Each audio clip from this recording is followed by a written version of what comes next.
കീഴാറ്റൂരിനെ തീവച്ചു, ഇനി കുറ്റിപ്പുറമാണ്. ദേശീയപാതാ വികസനത്തിന്റെ പേരിൽ കുറ്റിപ്പുറത്തെയും കുരുതിക്കളമാക്കാൻ സർക്കാർ ഒരുങ്ങുന്നു.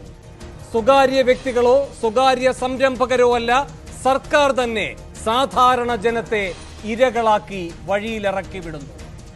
നഷ്ടപരിഹാരം, പുനരധിവാസം എന്നീ വാക്കുകൾക്ക് വിലയില്ലാതായിരിക്കുന്നു.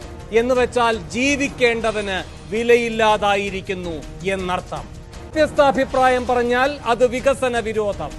അടിച്ചിറക്കുന്നവർക്ക് വേണ്ടി അണിനിരന്നാൽ അത് തീവ്രവാദം. ഇടതു സർക്കാരാണ് ഇങ്ങനെ ജനങ്ങളോട് ഇടയുന്നത്. വികസനത്തോടല്ല വിയോജിപ്പ്, വിചിത്രമായ താല്പര്യങ്ങളോടെ വരുന്ന വികസന ഭ്രാന്തിനോടാണ്. എന്നിട്ടും ആട്ടിയിറക്കപ്പെടുകയാണ് അശരണർ, അറസ്റ്റ് ചെയ്യപ്പെടുകയാണ് അനുഭാവവുമായി വരുന്നവർ. വികസനത്തിന്റെ പേരിൽ നടക്കുന്ന ജനവിരുദ്ധ നടപടി ന്യായീകരിക്കാൻ കഴിയുന്നത് എങ്ങനെയെന്നാണ് സൂപ്പർ പ്രൈം ടൈം ഇന്ന് ചർച്ച ചെയ്യുന്നത്.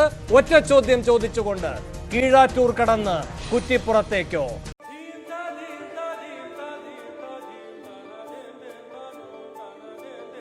അസാധ്യമെന്ന് കരുതിയത് ഇച്ഛാശക്തി കൊണ്ട് സാധ്യമാക്കി. ദേശീയപാതാ വികസനം ഇപ്പൊ നടക്കല്ലേ പൊന്നാനിയിലൂടെ? ആ ഫയൽ അടച്ചതല്ലേ ഉമ്മൻചാണ്ടി?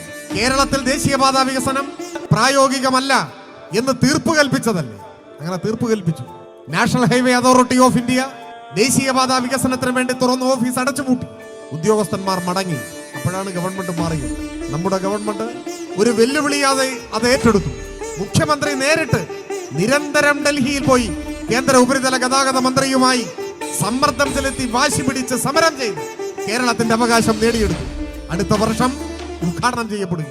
കേരളത്തിന്റെ രണ്ടറ്റങ്ങൾ തമ്മിൽ 2 സർവീസ് റോഡുകൾ കൂടി ചേരുമ്പോൾ 8 വരി പാത. കേരളത്തിന്റെ യാത്രാ സങ്കല്പങ്ങളിൽ വിപ്ലവകരമായ